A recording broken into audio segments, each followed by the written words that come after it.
Xorazmning milliy taomlaridan bo'lgan qarama tayyorlaymiz.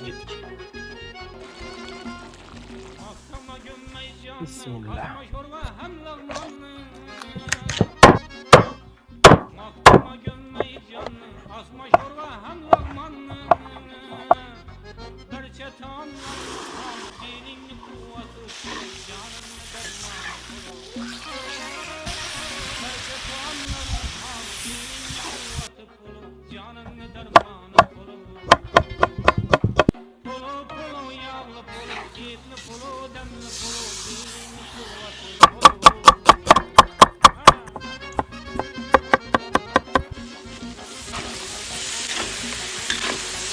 Ovqatlanish uchun bolgarskiy piyoz pomidorni ko'p soldi deb o'ylashlaringiz mumkin, lekin eng asosiy ta'minot narsa shu narsa bo'ladi.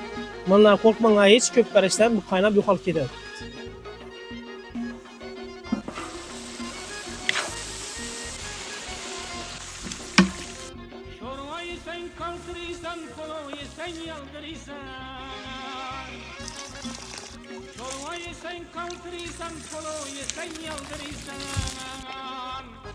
Havadaga keldik atasan, kalksa kalayla atasan, belingni kuvvatı kolu.